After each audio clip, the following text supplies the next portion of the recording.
With how many characters there are in BLUELOCK, there's bound to be some players that go under the radar and are considered underrated. Whether that means we haven't seen them at their fullest potential or that they're just not getting enough screen time, it's a pretty big topic to discuss since there are so many characters. With that being said though, I want to go over who I think are the most underrated players in BLUELOCK, the reasons why, and if we'll actually ever see them reach their full potential. I won't be going over players we haven't seen as they could be technically called underrated, like they might be the best player and we'll never know.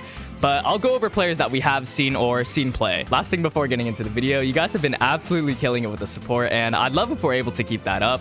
I appreciate you guys more than I can say, so thank you for that. Hitting the like and subscribe button is one of the best ways of supporting me. You guys can also leave a comment as I read almost all of them and respond to a lot of the other ones, so yeah, leave a comment as well. You can talk about who you think is the most underrated player or if you agree or disagree with my picks. Doesn't matter to me, just love communicating with you guys and seeing familiar names. With that being said though, let's get straight into who I think are the most underrated players in BLUELOCK, starting with the criminally underrated one, Zantetsu. Zantetsu has been a player we've seen since the first selection, but hasn't been getting much screen time besides that. Weapon is explosive acceleration, which is an underrated weapon in of itself, but it's really similar to Loki's, who is literally known for his weapon. It's obviously not on the same scale, but keep in mind that Loki is his master striker, and we'll get into that later on. The second weapon is an accurate left foot shot, and having a zone kind of like Baro and Tsuguri, which are some of the zones we've seen recently. In general, those weapons are already pretty good, and makes him almost perfect for the winger position, being able to run up and down, catch people on defense, and having his zone be up there. If I had to give him a best feat or just feats in general, I'd probably say rivaling Tsuguri's speed is one, and also scoring 6 goals in the first selection. To be honest, that's all we've really seen from him, and that's why I consider him underrated. He's been an underutilized character ever since, not seeing him play in the second selection, the third selection, or the U20. He's also one of the players in BLUELOCK that have verbally stated his goal, which is to become the world's most esteemed moron. Sick goal, by the way. In my opinion, this is what puts him over players like Atoya or Corona, for example, some players we know who are really good, but haven't verbally stated their goals, thus making them less important than players like Zantetsu. Honestly, it's kind of baseless, but we still need to see him get a good attempt at his goal, which is why I think the new Egoist League is perfect for him, specifically being in PXG. Like I said earlier, Loki is his master striker, and the master strikers so far have been pretty overpowered. There's always a drastic change in mentality or physicality for the players, and we've seen players improve exponentially since joining their team and learning from them. I think this will be the case for Zantetsu, as one, Loki will teach him how to use his weapon more efficiently, kind of like how Chris Prince did for Tsuguri. It would be a no-brainer since their weapons are so similar. And two, also just being a dark horse for specific formations in the Japan U20. We already saw that Ego put him as a substitute player for the U20 match, and I feel like it would be the same here. If it ever comes to the point where Tsuguri is injured or runs out of stamina, I think Zantetsu can fill those shoes pretty well, or just fill any possession as he pretty much works everywhere. That's why I think he's so underrated. He's pretty versatile, and if he's able to improve on the thing he already has, like his explosive acceleration for example, I think he has a really good chance of seeing more screen time. If you think about it as well, he's technically just a forgettable character from the first election, but episode Nagi definitely fleshed him out as a character and made him personally one of my favorite underrated players. In terms of relevancy in the main manga, you can literally compare him to the Wanema brothers, only being relevant during their games and then not getting much screen time after their games, and we already know how irrelevant they are. I do see Zantetsu getting development since he is a pretty interesting character with a stated goal to become the best, but the PXG game already has a lot of stakes with the rematch of Shido and Kurigami, the matchups of Rin, Isagi, Hiori, and Karasu. The PXG game might not have enough room for Zantetsu. I seriously doubt this though, but it is a possibility, and the same possibility for the player I'll be getting into next, Tokimitsu. Tokimitsu was introduced to us in the second selection, being ranked 3rd and part of Rin's team. His weapon is having a really muscular physique, which rivals even Baro, being pretty quick catching up to Bachira and confusing Isagi, and also having unlimited stamina. I think Tokimitsu is a character that everyone knows is underrated just because he underrates himself. His biggest weakness is his confidence, and in a show where egoism is the central aspect of it, Tokimitsu kind of lacks in it. That's why I think he's pretty underrated, because we haven't seen him reach his full potential. Just imagine a full confidence Tokimitsu where he's able to use his muscular physique and unlimited stamina to get upfield. It kind of reminds me of Adam Blake, the World 5 player we saw who was able to outmuscle Tokimitsu and charge through him. If he's able to basically copy what Adam Blake did to the other players and have the confidence like him, I don't even know. He might need a nerf. If he's able to do that as well, he won't need something like metavision or a lot of spatial awareness, as he can just get upfield with his skills alone. Getting into the Neo Egoist League though, he joined PXG like Zantetsu and hasn't had much screen time or focus ever since his character was introduced. Like I said before, the Master Strikers have lived up to their expectations, or maybe even exceeded it at this point, so no doubt in my mind that Loki will help develop Tokimitsu if the author decides he's a character worth developing. Tokimitsu, in my opinion, is a pretty big character, you know, more relevant than some of the other BLUELOCK NPCs, and he's also a good side character to have for comedy, so I don't think the author would not develop him or write him out. If Loki is able to help Tokimitsu gain confidence, that would be one hell of a development,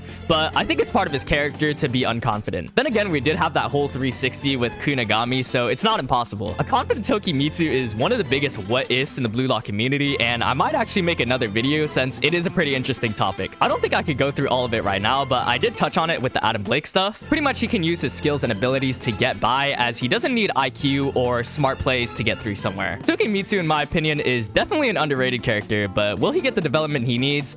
I'm not entirely sure. I have a better feeling of Zantetsu getting more development than Tokimitsu, but again, it just makes no sense for the author to not make Tokimitsu play in the PXG game. It would just give the game more stakes and more familiar faces, and also just hit two birds with one stone, essentially. Alright, the next player is someone who's been getting more highlight recently, Hiori. This wouldn't be an underrated list if Hiori wasn't on it. Everyone can agree he's underrated, but he has been seeing a lot more spotlight recently. With the recent chapter about his backstory, and also the Volume 24 cover being about him, we're bound for some Hiori development, and I think we might actually see that really soon. Hiori was first introduced to us in the 3rd selection and was able to help Isagi basically achieve the flow and prove his worth as a player, being a cool-headed anchor. Unlike Zantetsu or Tokimitsu, we've actually seen more of Hiori, as he did play in the 3rd selection and the U20 game, so all the feats he has are pretty recent. Being able to hit passes comparable to Itoshi Sai, and again, keeping that level-headed composure throughout the whole game, makes him a really high-value, knowledgeable player. I think the reason why everyone underrates him is that he hasn't played in the Neo Egoist League so far. This is up to chapter 218, by the way,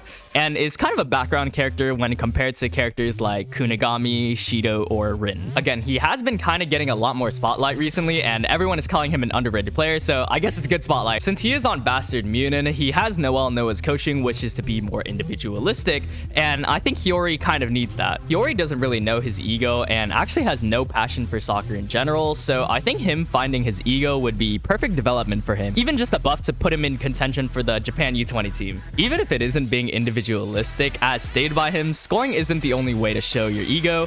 Him improving as a player by learning or doing what others can't makes him an individual that is irreplaceable. My personal theory is that Hiori will replace Ness in the game against the Ubers and unite Kaiser and Isagi, something that Ness or Corona can't do. Since Snuffy knows that Bastard Munin is an individualistic team, Hiori doing something unconventional like that would be something that he might not have calculated. But then again, Noah said that the key to winning the game is 1v1s. I think Hiori is a player that everyone wants to see playing, including the author. In my opinion, he probably has the highest potential out of everyone on this list to be developed, so I don't think he'll stay underrated for long. With Hiori out of the way, that brings me to the last and final piece, Raichi Jingo.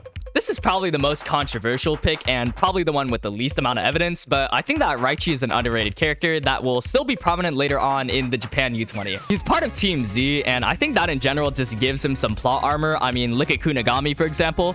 And he also has more of a significant roles than players like Imamura, for example. Weapons are his defensive capabilities and stamina, and the best feat coming from this would probably be marking Reo the whole Team B game, which pretty much shut down their plans. He's also clutch in a lot of other moments, catching up to the ball because of his stamina and blocking Zantetsu's shot, which still remains a hype moment to this day. And on top of that, his defensive capabilities and marking skills have been acknowledged by Noah, who put him in the most recent game against the Ubers, calling him the key to winning the game. That alone was just hype. A lot of people, including myself, want to see Raichi perform, since we haven't really seen much of him since the first selection, and even that we didn't see him much. I do believe that the remaining members of Team Z will still play a more significant role in the story, especially since Raichi is being hyped up to be one of the strongest defenders, or at least someone worth noting when it comes to defender capabilities. I think he'll be someone that can mark dangerous players or aces, kind of like how he did for Reo in the Team B game, and could pretty much be an annoying player to go against since he has so much stamina. Lorenzo is kind of doing that to Kaiser in the game right now, so he would sort of mimic that, being able to shut down aces and be an annoyance to them. The main reason why everyone sees him underrated is probably the lack of screen time he gets. He's a pretty funny character and enjoyable at some points, so putting some personality in the mix and also seeing him at his fullest potential would be nice. I don't know exactly how this match will play out for him, especially since Noel Noah is relying on him so much,